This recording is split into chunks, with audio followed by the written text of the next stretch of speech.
Good day, everybody, and welcome to the first class or the first piano tutorial that every nation has ever done, or Tshwane has ever done.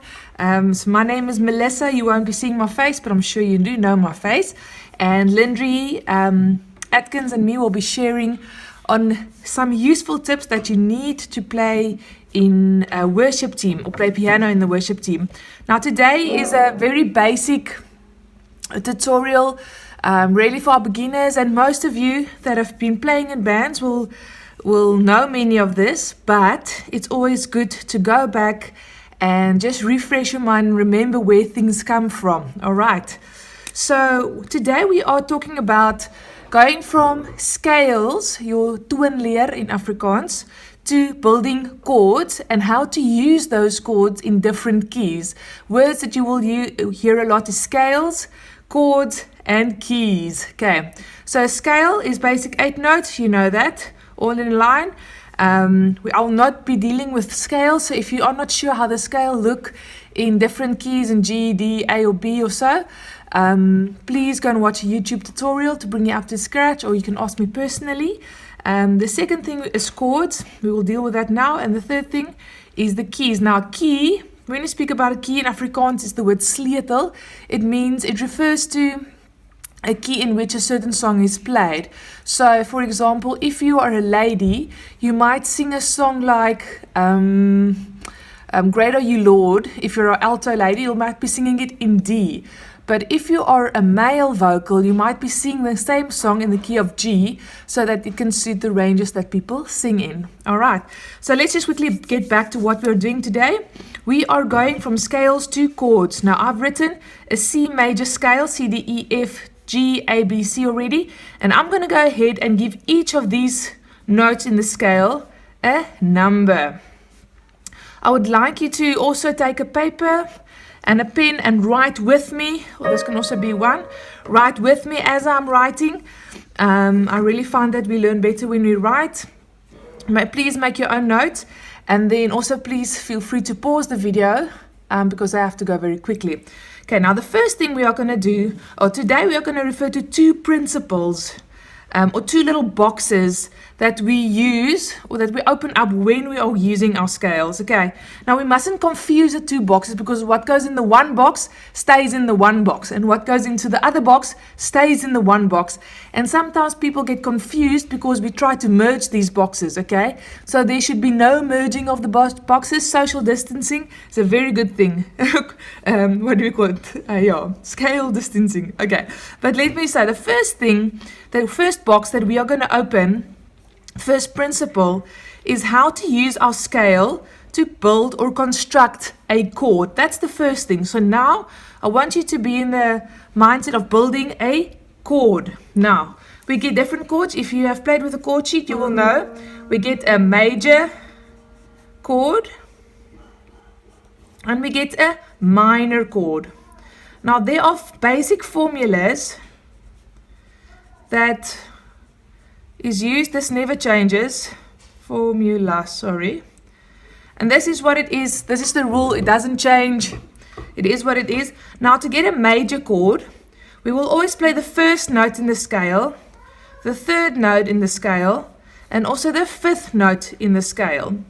So I'm going to go back to my piano. First note in my scale is C. Second note in my scale is, third note is a E, and my fifth note is a G. And that sounds like a major. Okay, I can apply the same thing in F. So F was first note, my third note, my fifth note. Sounds like a major, and that will work for any scale with which you work in. All right, now how to make a minor. It will always be the first note and also the fifth note, but now the big change comes in with a third. We speak of a flattened third. Now, flat means that you lower a note with half a tone. All right, half a tone. So if the note 1, 2, 3 is E, go to 3. Please excuse my dog in the background. If you have third, now you have to lower it with half a note. and it goes to E flat. So C minor would then be C, E minor, and G. That is a C minor. The same will work for a D minor. D major is there. You lower the third note with half a note, and there you go. You'll get your minor. Now in worship music, we often use a minor seventh. And this is very important, I believe, for piano players. We should always use the minor seventh, even though it's not written on your paper. So a minor seventh, the formula, be 1 flattened 3, 5, and then it adds a flattened 7. So if we're working in C, it will be 1, flat 3, 5, and the 7th note is flattened. So there's my minor third, and my B note is the 7th note, and I flatten it. And there you go, you get a minor 7th. So in D, so you'll quite use it a lot. You will find that this is especially important in the next session when we are going to work with open 5th chords. Lindri is going to explain it a lot, and you will be using this open 7th a lot to keep your chord constructed and right. So this is constructing a chord. This is the chords that we mostly work with. We don't often work with diminished and augmented and all those. So don't worry. There are also another list of formulas, but for now, practicing these will be great. Okay. Now, the second thing. So homework number 1. Okay, let me get to homework number 1. I would like you to practice, to work out all of these for the keys of C, G, F, and D. All right? I want you to work out these chords. Let me see if I'm missing one. Work out these chords. Find their majors, their minors, all of that. You'll always also be needing an E minor. You'll always also be needing a D minor and a minor. Okay, so if you can work out these chords, this will be good. All right. Now we are moving over to the second box. Okay. I would like you to half semi-close this first box I've been working on. And now we're going to open a second box. Now we are not working with the formulas to construct a chord. Now we are going to say, what do I need to determine the chords that go with each key? So for example, if I'm playing in C, how do I know which chords go with C? Or when I'm playing a song in A, how do I know which chords go with A? Now this is really important because firstly, it really helps your hearing or playing by ear. And especially if people start doing improv stuff on stage, then it's really good if you just know, oh, we're in D, so I have to, G and D is probably the, I'm in G, but I'm in D. So yeah, G and A is the chords that I'm going to use. Okay, so this is what we call the Nashville number system. Okay, Nashville number system. So the first box is formula for chords. Second box is the Nashville number system. Okay, I'm not going to go too deep into that.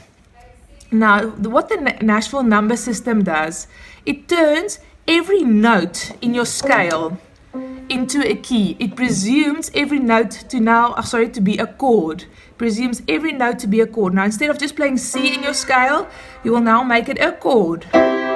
So 1 will now be C major. Okay, now very important, I want you to write this down. I'm not going to write everyone. So C, if you play C and turn it into a 1, 3, 5 formula, you will see that it becomes a major. Okay. If I do the same thing over to D, it sounds like a minor, right? Major, minor. So 2 becomes a minor, and I'll give it a little M. 3, that's a minor. Give it a little M. I'm still using my scale to determine this, but I'm not constructing chords now. I'm doing the Nashville number system. F, major, let me just find my pen. Major, G, major, A, it's a minor, B is a diminished chord. Don't worry about it.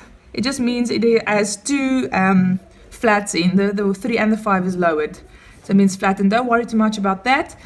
We'd hardly ever use it. And then C again is major. All right. So I will find that C, the 1, the 4, and the 5, they are exclusively majors. And then 2, 3, and 6 are minors. So all the majors are always the first note, the fourth, and the fifth chord. The first chord, the fourth chord, and the fifth chord in your scale will always be majors. Now, the minors are the second chord, the third chord, and the sixth chord in your scale will always be minors. So you know that if you are playing in a song, if I'm playing in C, I know the 1, 4, and 5 will always be my majors. I always use a C, a F, and a G. But if I am doing this in G, now I'm just quickly going to explain, you can work it out by yourself. If I did this in G, the 1 in G would be G major, G major. The fourth would be C major, and the fifth would be D major. Okay, you can write out the scale for yourself. I don't have the time now. And then the minors will be a minor, a B minor, and a minor. So if I was playing like in C, raise a hallelujah with everything inside of me. That's from 1 to 4. I do that same thing in G. For the males, I raise a hallelujah with everything inside of me. So I'm playing from the 1 to the 4. So that's just a very easy way to transpose and to know which chords go there. Okay, now it's time for homework. Homework will be the following. I would like you in the key of C, of G, of D, and of F to work out what are the chords that will go in each of these keys.